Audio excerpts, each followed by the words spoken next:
ابتدا ہے رب جلیل کے بابرکت نام سے جو دلوں کے بید خوب جانتا ہے۔ معزز سامعین کرام، السلام علیکم ورحمۃ اللہ وبرکاتہ۔ سامعین، میں ہوں ذیشان علی سلطانی شاہین آفیشیل ٹی وی کے ساتھ۔ سامعین، آج میں آپ کے سامنے جس موضوع پر گفتگو کرنے والا ہوں اس کا عنوان ہے علامہ محمد اقبال نے 3 شادیاں کیوں کی۔ آج ہم لوگ اس بات کے اوپر تفصیلاً گفتگو کریں گے تاکہ حقائق سے پردہ اٹھایا جا سکے۔ تو آئیے سامعین، چلتے ہیں اپنی ویڈیو کی جانب۔ 4 مئی 1893 کو جب میٹرک کے نتیجے کی خبر اقبال کو ملی تو اقبال نے سہرا باندھ رکھا تھا اور ان کی بارات سیالکوٹ سے گجرات روانہ ہونے والی تھی۔ اسی روز ان کی شادی گجرات کے ایک متمول کشمیری گھرانے میں ہو گئی۔ اقبال کی پہلی بیوی کا نام کریم بی تھا۔ اس وقت اقبال کی عمر 16 برس اور کریم بی کی عمر 19 برس تھی۔ اقبال کے خسر شیخ عطا محمد اس وقت کے مشہور و معروف سرجن تھے اور کریم بی ان کی بڑی صاحبزادی تھی۔ اقبال کے والد شیخ نور محمد مال و دولت کے لحاظ سے ان کے ٹکر کے نہ تھے۔ سیالکوٹ اور گجرات قریب قریب ہیں، اس لیے قیاس کیا جا سکتا ہے کہ اقبال اور کریم بی کے بزرگوں کو جاننے والے کشمیری برادری کے کسی فرد نے یہ رشتہ طے کروایا ہو اور رواج کے مطابق والدین نے یہ شادی طے کر دی ہو۔ کریم بی سے اقبال کے ہاں ایک بیٹی معراج بیگم اور ایک بیٹا آفتاب اقبال پیدا ہوئے۔ سامعین، اب سوال یہ ہے کہ جب علامہ محمد اقبال نے ایک شادی کر لی تو پھر دوسری شادی کی کیا نوبت آ گئی؟ پھر تیسری شادی کی کیوں نوبت آئی؟ آئیے اس پر گفتگو کرتے ہیں۔ ڈاکٹر جوید اقبال بیان کرتے ہیں 1893 میں اقبال کی کریم بی کے ساتھ شادی رواج کے مطابق ان کے بزرگوں نے طے کی تھی، لیکن اقبال کی شادی کے متعلق بعد کی تحریروں سے یہ ظاہر ہوتا ہے کہ اقبال اس پر رضامند نہ تھے۔ چونکہ اقبال 16 برس کے لڑکے تھے، اسی لیے اپنے بزرگوں کے سامنے دم مارنے کی ہمت نہ ہوئی۔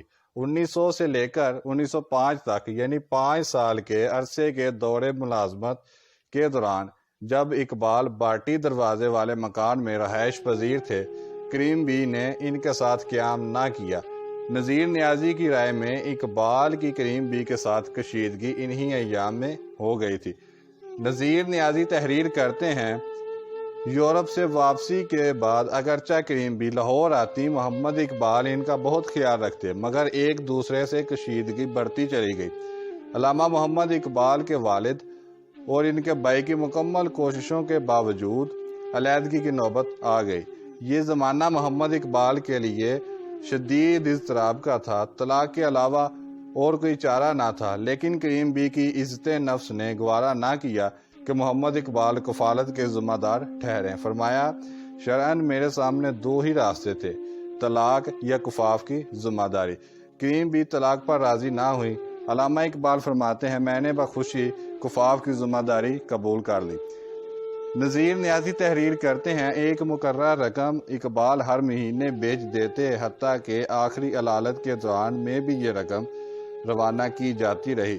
جب علالت نے طول کھینچا اور مالی دشواریوں اور بھی بڑھیں، رقم میں تخفیف کرنا پڑی، مگر ترسیل میں کوئی فرق نہ آیا۔ نذیر نیازی مزید تحریر کرتے ہیں کہ آخری منی آرڈر میرے ہاتھوں سے ہوا۔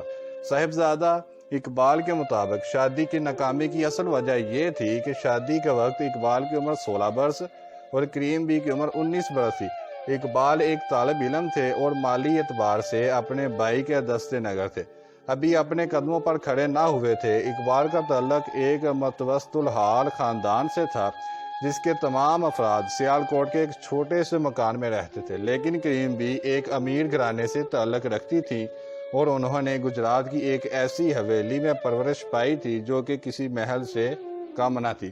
ڈاکٹر جوید اقبال بیان کرتے ہیں، ممکن ہے کہ کریم بی کی آمدنی اقبال کی آمدنی پر متفق نہ ہو اور اسی بنا پر دونوں میں کشیدگی بڑھتی چلی گئی اور علیحدگی کی نوبت آن پہنچی۔ نذیر نیازی بھی یہی بات بیان کرتے ہیں، شادی کی ناکامی کی اصل وجہ طباع کی عدم مناسبت تھی۔ ڈاکٹر جاوید اقبال بیان کرتے ہیں، بعض مصنفین کے مطابق اقبال کی شادی کیوں ناکام رہی؟ مختلف قیاس آرائیوں سے کام لیا جاتا ہے جو کہ بالکل بیہودہ اور بے بنیاد باتیں ہیں۔ سامعین، علامہ محمد اقبال کی دوسری شادی کے متعلق کس طرح غلط افواہیں پھیلائی جاتی ہیں، مگر حقیقت میں اس کی کوئی صداقت نہیں۔ جانیے اسی ویڈیو کے اگلے پارٹ میں۔